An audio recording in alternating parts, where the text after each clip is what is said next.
is moral or otherwise depends upon the intention of the doer. Two men have done exactly the same thing, but the act of one may be moral and that of the other the contrary. Take, for instance, a man who out of great pity feeds the poor and another who does the same but with the motive of winning prestige or with some selfish end. So as our religion, Islam, says, when you're giving charity, you should ensure that if you're donating it from your one hand, the other hand should not be aware about it, right? As we know, for example, even if you're giving a charity of one date, that is khajur, one date, it shouldn't be known to people because you're doing it only with a good intention to please the Almighty and to help the needy, right?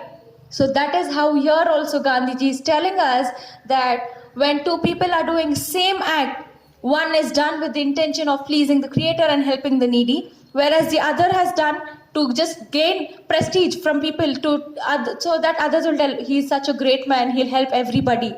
Do not do that. That is nowhere going to be accepted. Here, though the action is the same, the act of one is moral and that of the other is non-moral. The reader here ought to remember the distinction between the two words, non-moral and immoral. So as I told, immoral acts are sinful acts. Non-moral acts are sinful, but here non-moral acts includes selfish needs, as we saw in the previous example. While thinking of morality, all that we need to see is that the act is good and is done with good intention, as I told you all. The result of an action is not within our control. As I told, whatever actions we do, the results will not be by us, right? God alone is the giver of fruit. See, everywhere, all religions preach the same. Whatever you get is from the Creator, right?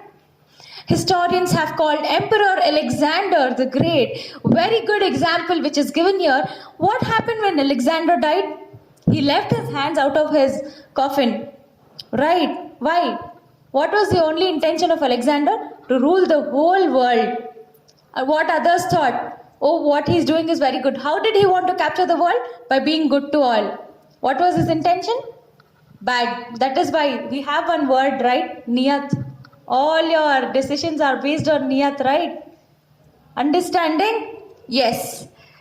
So, wherever he went when he was a king, that is in the course of his conquest, he took the Greek language and Greek culture, arts, manners, and today we enjoy the benefits of Greek civilization. But the intention of Alexander behind all this was only conquest and renown, as I told you, right? Capture the whole world, become the king. Who can therefore say that his actions were moral? How many tell that his actions were moral? I'll not agree with it. Right? It was all right that he was termed great, but moral he cannot be called. Yes, it's not wrong to tell that he was a great king, but to consider his actions to be as moral is not correct. These reflections prove that it is not enough for a moral act to have been done with good intention, but it should have been done without compulsion. See, now when you're supposed to do a good action, it shouldn't be forced by somebody to come and tell you, do that. It should come by yourself and by your thoughts.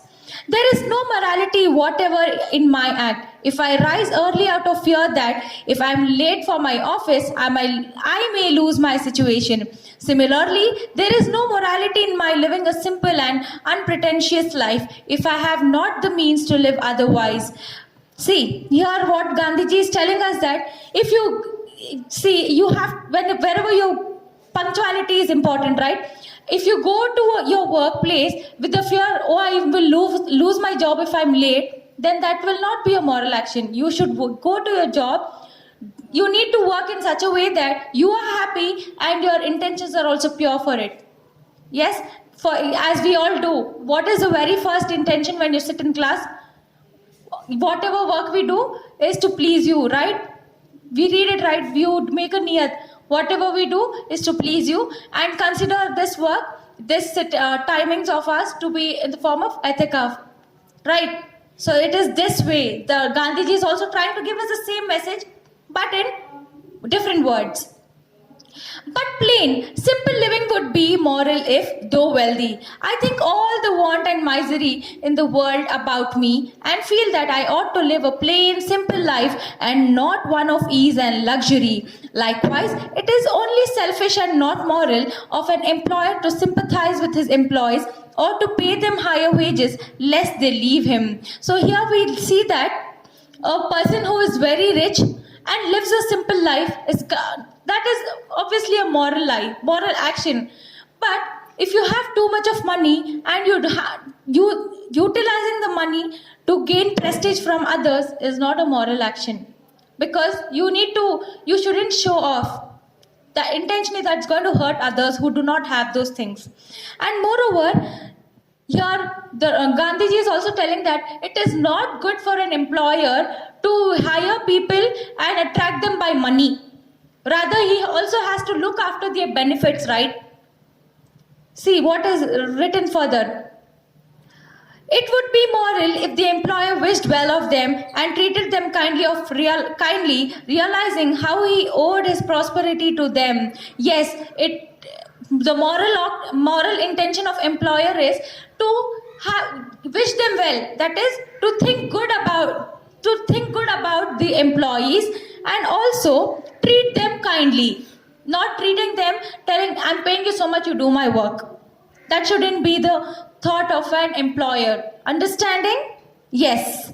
This is because later on when you all become a businessman, great personalities, you all shouldn't carry that attitude. You need to think, people are coming to work, so I will look after them very well. Understanding?